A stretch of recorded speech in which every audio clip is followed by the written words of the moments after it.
As melhores reações do GP de Singapura de 2025. Essa foi definitivamente uma das corridas da história da Fórmula 1. Acho que briga ali pau a pau com Suzuka e com Bélgica como as piores corridas da temporada. Acho que Singapura tá ali. Mas eu ainda diria que ela está acima dessas corridas. Eu acredito que Suzuka e Bélgica ainda foram piores do que Singapura. Porque Singapura a gente teve alguns pontos. A gente teve entretenimento. A gente teve algumas coisas que aconteceram. Apesar de que, de fato, a corrida em si não foi grande coisa, a gente teve algumas coisas acontecendo nessa pista que, cara, que contavam algumas histórias. Você consegue tirar histórias. Suzuka você não consegue tirar nada. E por isso, inclusive, eu coloco ela acima. E, inclusive, já puxa aqui o wipezinho. Eu não sei se eu fiz um efeito ou se eu só fui vagabundo e cortou direto com a minha cara pro lado. Vai depender da minha vontade na hora da edição. Mas a gente já puxa aqui, então, o primeiro comentário das reações do GP de Singapura, do Breno Almeida falando: estou sem palavras, Mônaco 2025 teve mais entretenimento que Singapura 2025. O vencedor dessa vez foi quem não acordou pra assistir essa corrida. E é isso que eu queria falar, porque eu coloco Singapura no mesmo nível de Mônaco. A gente tem a tier list das corridas ali, né? Tier S, que você põe em Silverstone só desse ano, eu acho. Daí você tem Tier A, você pode pôr, sei lá, Bahrein ali, Arábia Saudita, talvez, daí B, C, D, não vou falar todas, obviamente. Daí quando você chega no E, né, que é o pior, D, que é o pior, e C, que é o menos pior. D você tem Suzuka e Bélgica, e C você coloca Mônaco e Singapura. Porque foram corridas ruins, mas que tiveram ali tiveram alguma coisinha ou outra acontecendo, pelo menos pra chamar atenção. Teve os seus lapsos, seus brilhos. Mas o que ele falou é verdade. O vencedor dessa corrida foi quem acordou, e já traz até um spoiler do vídeo de amanhã, vencedores e perdedores, do Samus Calino aqui, vencedores e perdedores do GP de Singapura de 2025. Quem não assistiu, quem assistiu. Eu sempre coloco na thumb, né, alguém que eu coloco como vencedor em cima da palavra vencedor e alguém que eu coloco como perdedor em cima da palavra perdedor. E tá aí, spoiler do vídeo de amanhã de vencedores e perdedores do GP de Singapura. Agora, antes da gente falar de fato da corrida, eu tenho um outro comentário muito bom e eu fiquei muito feliz que alguém fez ele, o RK aqui, a Mari hoje. Se você assistiu a transmissão em português, você deve ter percebido que o áudio da Mari Becker tava bem ruim, tava falhando muito. E na live do Que Pode Esse, a gente fez a brincadeira, né, de que era a Iariana Becker, porque a voz dela tava muito robótica em alguns momentos da transmissão, e daí a gente falou que era a Iariana Becker ali. Teve toda a polêmica, né, teve toda a questão da Band não ter...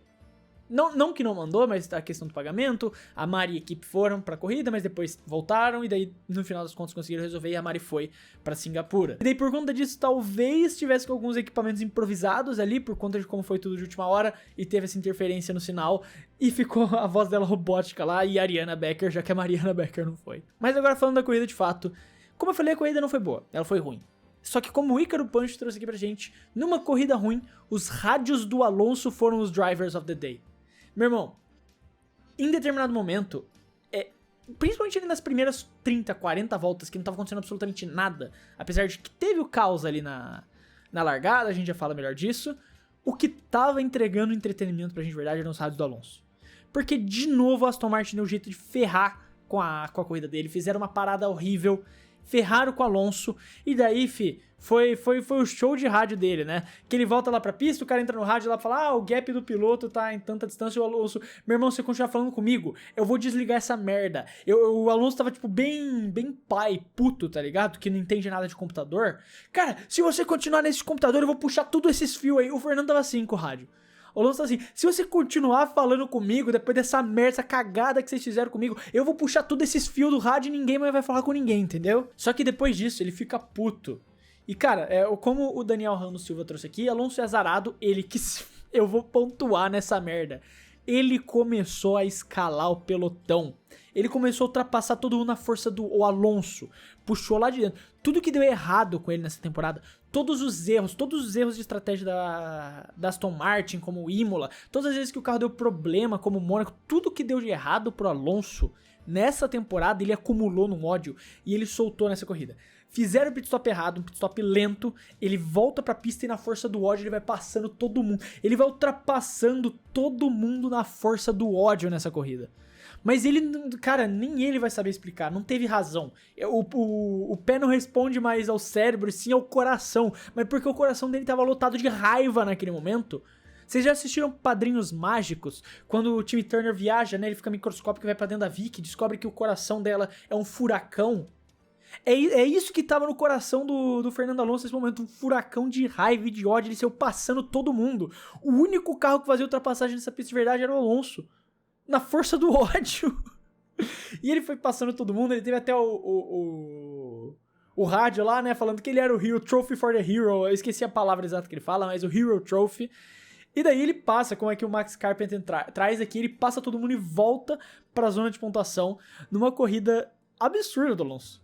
Uma corrida absurda pra ele oficialmente passar o Lance Stroll no campeonato de pilotos.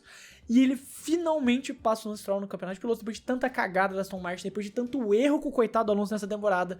Ele finalmente consegue ter uma corrida boa e passar o Stroll no campeonato de construtores. Já era pra ele ter passado faz tempo, mas Aston Martin definitivamente não ajudava. Agora, outra pessoa que também sofreu quando a questão é pit stop nessa corrida foi o nosso mano Oscar Piastri, como trouxe aqui o Miguel Luiz 001, parada ruim com o Piastri nessa e nas próximas Papaya Rules, né? É a regra, né?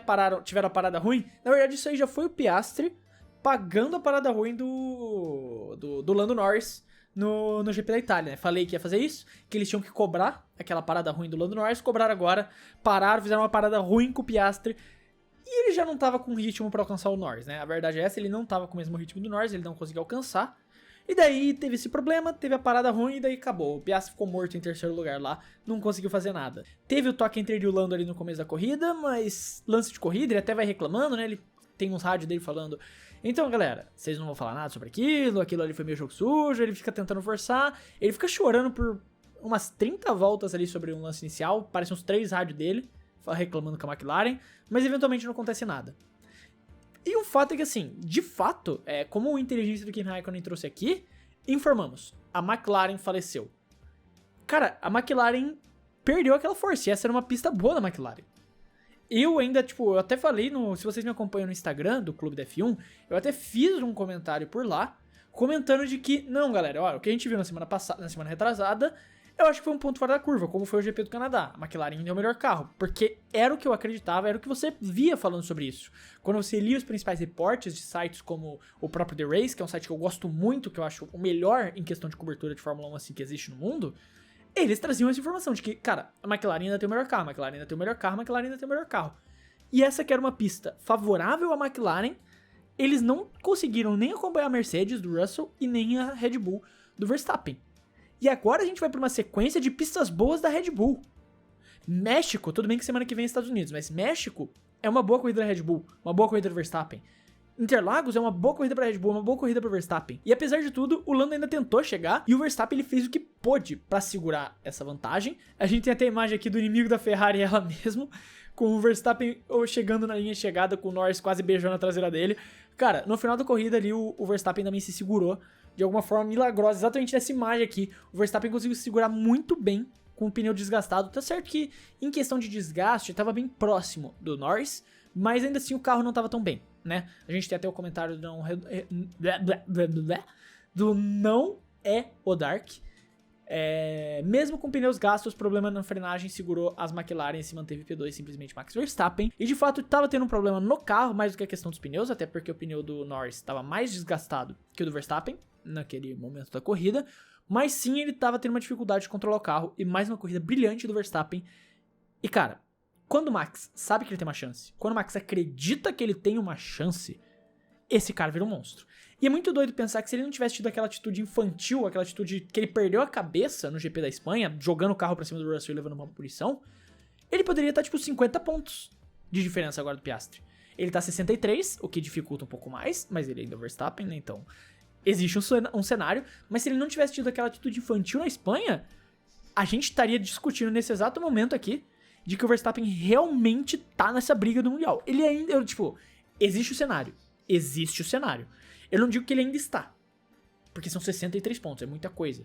Se eu não me engano, um post do Primeira Fila, do Kevin Nicholas, no Instagram, falou que só convertendo a pontuação antiga para a pontuação atual, só 2 pilotos na história tiraram uma diferença tão grande quanto a que o Verstappen vai ter que tirar, de 69 pontos, desconsiderando os 6 pontos que ele já abriu do Piastri agora. Que foi o Kimi Raikkonen, no título dele, obviamente, e o James Hunt no título dele também. O James Hunt precisou contar com um acidente quase fatal do Niki Lauda, e o Raikkonen precisou de uma briga interna de quem? Das McLarens. Agora, se o carro do Verstappen estava tendo problemas ali, problema foi uma palavra que pode definir essa corrida. Porque vários dos freios foram deixando seus pilotos na mão. Como o Sudário trouxe aqui, os freios do Hamilton ali e os freios do Hülkenberg apertando as mãos, os dois decidiram que não queriam funcionar, né? O do Hulk, no meio da corrida ali, o Hulk tava, ele e o Bortoleto, né? O Hulk na frente e o Bortoleto atrás. O Bortoleto teve um toque na primeira volta, e daí na parada dele precisou trocar a asa dianteira também, e meio que destruiu uma corrida que já tava destruída por parte dele. E o Hulk só também, a Sauber não tava lá. A Sauber não foi pra Singapura, não tinha ritmo pra acompanhar. E tava os dois ali correndo de boa, só que o Hülkenberg teve um problema nos freios e rodou. Não bateu no muro, infelizmente não causou um safety car pra dar uma animada na corrida, mas atrapalhou, destruiu a corrida do Hulk, ele precisou parar e tal. E fez o Bortoleto terminar na frente dele. Para as estatísticas é ótimo, não importa o contexto, é isso que importa pra gente, são as estatísticas nesse momento. Mas os freios do Hamilton realmente deixaram ele na mão, numa situação tensa ali no final. Porque caso você não tenha visto a corrida, né, caso você não se lembre pelo menos disso, nas voltas finais ali, o Hamilton, que estava em 7º lugar, tinha uma vantagem grotesca pro 8º lugar, que era o Lawson. Uma vantagem de quase 1 minuto. Então a Ferrari falou, vamos tentar um negócio diferente aqui. Pararam o Hamilton, botaram o pneu macio, e soltaram ele na pista pra tentar alcançar. E ele tirou muito rápido o tempo pro Leclerc, que tava na frente dele. E a Ferrari chegou no rádio e falou, Leclerc, deixa o Hamilton passar. Inclusive, isso poderia ter gerado uma cena de desconforto muito grande. Até o Gabriel Senna trouxe a imagem aqui, né? O Leclerc indo acabar com os estrategistas da Ferrari. Vamos resolver então. Porque no final de semana retrasado, né? Na última corrida, eles fizeram exatamente isso, né? O Hamilton tava mais rápido, pediram pra trocar com o Leclerc, ele tentou alcançar os carros da frente e não conseguiu. E não deu tempo de avisar pra trocar. Não deu tempo de avisar pra destrocar as posições. E o Leclerc ficou puto. Dessa vez a Ferrari pede mais uma vez pro Leclerc ceder a posição. O Hamilton até chega no Antonelli, só que os freios do Hamilton vão embora. O Hamilton tava muito rápido e tinha total condição e capacidade de passar o Antonelli. Seria uma chamada de equipe, uma estratégia inteligente da Ferrari. Só que os freios do Hamilton vão embora, explodem lá, deixam ele na mão. E daí, eventualmente, o Hamilton devolve a posição pro Leclerc. Só que o problema é que isso cria uma das maiores cenas de perseguição que a transmissão da Fórmula 1 não mostrou. E eu fiquei indignado com isso, que a transmissão da Fórmula 1 não mostrou isso. Que era do Alonso, que fica, né, ele assume a 8ª posição, tirando 50 segundos, 40 segundos do Hamilton. Tipo, a cada volta, o Alonso tava tirando, tipo, 5 segundos, 6 segundos por conta dos problemas de freio do Hamilton. Aí a gente tem o comentário do Arthur Furtado, né? O Alonso tirou 50 segundos de uma volta e não conseguiu passar na última volta. E, cara, eu fiquei indignado com isso. Que, tipo, beleza, na hora que o Russell vai cruzar a linha de chegada, você mostra ele. Na hora do pódio, você mostra os pilotos cruzando ele pelo pódio. Mas você tava tendo um Alonso colado no Hamilton sem freio na última volta e você não tava mostrando isso. O Hamilton se segurando de um Alonso puto da vida, querendo jogar o carro em cima de todo mundo pra ganhar posição, e o Hamilton sem freio, e você não tava mostrando isso. A transmissão tava de brincadeira de não mostrar essa parada, tá ligado? Essa briga genial que foi. Eu peguei o onboard depois, e assim, o Hamilton tava o tempo todo segurando, porque ele não podia acelerar, porque o freio tava indo embora, né? Principalmente nos setores de reta. Mas aí, nas voltas finais, principalmente na última volta, ele vê o retrovisor, vê aquele Alonso putaço chegando, correndo atrás dele. O cara na reta, ele fala, meu irmão, se o freio falhar agora, o problema é dele. Ele pisa com tudo no acelerador e vai embora no retão. Se ele pisasse naquele freio e o freio não funcionasse, ele ia pro muro ali direto. Nesse momento o freio funciona, não deixa ele na mão e ele consegue segurar do Alonso e cruzar a linha de chegada na frente. Mas aí o carro da Ferrari, mais uma vez, deixando os pilotos da Ferrari na mão. E eu, dessa vez, não falei bem da Ferrari, não elogiei a Ferrari, apesar de ter colocado ali como previsão maluca, mas a previsão maluca é pensando em errar mesmo já, né? Falei que o Hamilton podia pegar pódio. E aí, como o Josão Colorado Mercedista trouxe aqui, porque ele se sente tão bem, porque ele não acreditou em você. Força Mercedes ali. Cara, e esse é o segredo da felicidade, é não acreditar na Ferrari, é não apoiar a Ferrari. Desculpa aí se você é tifose. O segredo da felicidade é esse aí, ó. Sentei e não apoiei a Ferrari nesse final de semana. Não coloquei expectativas na Ferrari nesse final de semana. O que aconteceu? Não me frustrei. Tá certo que errei o vencedor da corrida e o pole position, mas não me frustrei. Não apostei na Ferrari. Próximo comentário veio do Luxi 19, falando, tô esperando a salada até agora. Esse daí é uma referência pra caso você acompanhe os shorts do Clube da F1, que eu postei uns shorts na brincadeira perguntando pro ChatGPT que ele fizesse uma imagem com 30 motivos pra você assistir a Fórmula 1 com uma imagenzinha em cada um. E no começo ele tava bem, ele tava falando de estratégia, pilotos, disputas, só que depois da metade ele começou a ficar maluco. Ele não sabia mais o que tava escrevendo. Ele escreveu, e uma das coisas que ele escreveu foi um formatinho de uma pista ali escrito embaixo, salada. Teve também o meu favorito, que era o que era um pneu e a palavra MMM.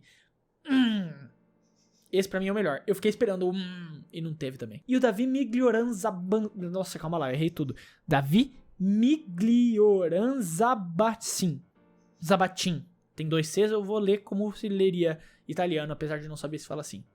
Sainz pós-Baku comeback. O Sainz reaprendeu a pilotar. Ele adaptou. Demorou quase toda a temporada? Demorou quase toda a temporada. Mas o Sainz, ele adaptou. Finalmente o homem adaptou. E, cara, que corridaça do Sainz. Eu culpo o sticker do unicórnio na traseira dele, né? Essa é a verdade. Se ele correr sem o sticker do unicórnio, ele não vai ter toda a habilidade. O sticker do unicórnio é que traz a aura pro Sainz. Mas o fato é que foi uma puta numa corrida do Sainz. A gente tem até a imagem do Saberiano aqui. O cara largou da pit lane e terminou em 10º lugar em Singapura. Uma corrida que ninguém conseguiu ultrapassar, uma corrida que ninguém fazia nada. E ninguém lembrou da Williams. Ninguém lembrava que a Williams estava ali. Mas foi uma grande corrida do Sainz. De verdade, uma grande corrida do Sainz. Apesar de a Williams poderia de novo ter feito mais pontos. O carro de novo estava bem. O carro estava equilibrado, se classificou mal, mas se tivesse largado ali das posições, 14º, 13º, poderia ter brigado melhor por pontos. Apesar de tudo, o Sainz faz uma baita de uma corrida, termina na zona de pontuação e ajuda, querendo ou não, a Williams no campeonato de construtores a se manter em 5º lugar. E o próximo comentário veio do Alves Vasco, Good Race of Out of Europe Guy, né, comentário internacional aqui, participação internacional no nosso quadro. E não só isso, né, foi o combo completo, porque além de ser fora da Europa, Singapura permite o dióxido de titânio. Coincidência? Eu acho que não. Mais uma vez, fora da Europa e num país com dióxido de titânio legalizado, o cara foi... A gente precisa que o Antonelli corra em um país que seja fora da Europa e que tenha o dióxido de titânio proibido. Aí a gente vai ser a comprovação final de qual que é o verdadeiro ponto. Eu ainda fico com a teoria da Europa. Se eu tivesse que apostar em um, eu apostaria na teoria da Europa. Mas o dióxido de titânio corre forte aqui também. Cara, e é muito doido como é só sair da Europa que o cara entrega bom resultado, velho. É só sair da Europa que o cara entrega bom resultado. O pai dele, que é o Marco Antonelli, piloto de GT, eu acho que assim, se a gente for investigar a fundo, o verdadeiro pai do Antonelli é algum americano. É algum asiático. Não é asiático, senão ficaria bem evidente, né? É algum americano. Né, do continente americano, não dos Estados Unidos. Eu estou falando, me referindo ao americano. É algum ser humano do continente americano. E o Marco Antonelli assumiu ali com o filho. Né? É a única explicação. O cara é alérgico a correr na Europa. Chega fora da Europa, faz uma baita corrida, fez uma ultrapassagem pra cima do Leclerc, muito bonita, por exemplo, ousada. E dessa vez sem jogar o Leclerc pro muro. Fez uma bela ultrapassagem, correu bem. E merecidamente ali, apesar de largada ruim, merecidamente terminou na 5ª colocação. Agora, do outro lado da garagem dele, como trouxe o Coringa Crente, grande nome, Does Nothing P1. George Russell, né, meus amigos? O senhor PF da Fórmula 1 atacou novamente. O PF da Fórmula 1 ataca mais uma vez. Disparou, largou bem, disparou e acabou. O cara tinha ritmo. Velho, já teve comentário, quando eu elogio o Russell, vem gente às vezes nos comentários. É uma minoria. Eu sei que não é a maioria, sei que é uma grande minoria que fala isso. Mas vem gente nos comentários falando, de onde vem todo esse elogio pro Russell? De onde você tá tirando que esse cara é bom? De onde você tá tirando isso? Se tiver um carro bom, ele vai pipocar. Tá aí, quando o Russell tem carro bom, olha o que ele faz. Cara, eu vou dizer, parafrasear o Colombano, né? Que é o editor do Que Pode Esse, participa das lives também. Pra mim, depois de Max Verstappen, o George Russell é o melhor piloto do grid. E ele está mais próximo do Verstappen do que do 3º colocado. Eu acho que, pra mim, ele é o 2º melhor piloto do grid hoje. E ele está mais próximo do Verstappen do que do 3º colocado. E esta corrida comprova ainda mais esse ponto. Uma corridaça. Você nem lembrou do Russell, porque ele foi bem. Quando você não lembra do líder da corrida, é porque o cara foi sensacional. O problema é que a Mercedes é de lua, né? Às vezes entrega carro bom, às vezes entrega carro merda. Só que mesmo assim, o carro bom ou o carro merda, ele vai terminar pelo menos no top 5. Porque ele vem fazendo uma temporada absurda. E a gente tem mais um comentário do Josão Colorado Mercedista aqui. Você já provou, você é um grande ninja. Cara, o Russell já provou que é um grande piloto, velho. Tá, ô Toto Wolff, por que esse contrato não tá assinado? Ô Toto, você que se complicou agora, tá? Porque agora que o Russell venceu essa corrida, ele vai botar mais 5 milhões no contrato dele ali. Vai falar, ó, a gente tava negociando aqui, sei lá, um valor X, nem sei quanto que é o salário do Russell hoje. 10 milhões por ano de contrato? 15. Acabei de ganhar essa corrida, é 15 depois dessa vitória. Entendeu, Toto? Porque o cara já provou um monte de vezes que é um bom piloto e a Mercedes fica enrolando pra assinar esse contrato. É que não tem ninguém hoje pra roubar o Russell da Mercedes. Não tem nenhuma equipe disponível pra roubar o Russell da Mercedes. Mas, velho, a Mercedes tá enrolando demais pra fechar com um cara que eles já têm e que já tá provando que tem a capacidade de ganhar o campeonato mundial se tiver um carro. Se tiver um carro, o George Russell disputa o título mundial. E ele está cada vez mais provando isso. E a Mercedes está enrolando para assinar esse contrato. Agora, a verdade é que todo torcedor mercedista tá assim como o Gabriel Senna trouxe. A soberba e a arrogância nunca foram embora. Como eu falei, a Mercedes é de lua.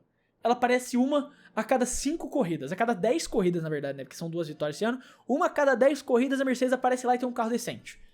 Aí o mercedista retraz, tira de lá do fundo da alma a arrogância das temporadas lá 2014 e 2020. Tira essa arrogância de lá do fundo. A soberba e a arrogância nunca foram embora. O torcedor mercedista puxa toda essa angústia guardada dos últimos anos terríveis da Mercedes e puxa de volta. Aguentem, porque se ano que vem a Mercedes estiver tão boa quanto o planeta tá, o torcedor mercedista vai encher o saco. A arrogância e a soberba nunca vão ter ido embora. Ela só tá escondida lá no fundo da alma deles. E, como o Senna, dessa vez com o N, só trouxe aqui, pessoas que assistiram essa corrida. De fato, apesar de tudo isso que aconteceu, no final das contas, se você assistiu essa corrida, 1 hora mais cedo ainda, né? Pegou muita gente desprevenida, porque geralmente as corridas porque a gente tá tão acostumado ali com essas rodadas todas de corrida às 10 da manhã. Agora, corrida 9 da manhã fica tipo, puta, 1 hora menos, você tem que acordar mais cedo, se preparar antes. E ainda vem essa bomba que foi o GP de Singapura. Realmente ali, né, nosso mano Hendrick representa bem como a gente tava vendo esse GP. Mas aí tá as melhores reações do GP de Singapura de 2025. Eu quero saber a sua opinião, como sempre, não esquece de deixar lá nos comentários. Você concorda, discorda, o que você mudaria aqui do que eu falei, o que você achou da corrida? Não esquece de escrever nos comentários, que eu sempre quero saber o que vocês têm a dizer. Lembrando que também que se você quiser ajudar o Clube da F1, você pode fazer isso se inscrevendo no canal, porque ajuda muito a poder continuar produzindo todos esses vídeos aqui pra vocês. E também você pode ajudar se tornando membro, clicando aqui embaixo no botão Seja Membro, que além de ajudar muito, o clube vem também com alguns benefícios, como prioridade para os seus comentários aparecerem nesses vídeos aqui, além de ajudar a decidir temas de vídeos futuros. Inclusive, se você é membro, fique esperto aí que hoje no domingo já vai ser enquete com os temas que vocês enviaram para ver qual que vai virar vídeo. Então, fique esperto aí. No mais, eu quero deixar um abraço para você que ficou até aqui e até o próximo vídeo.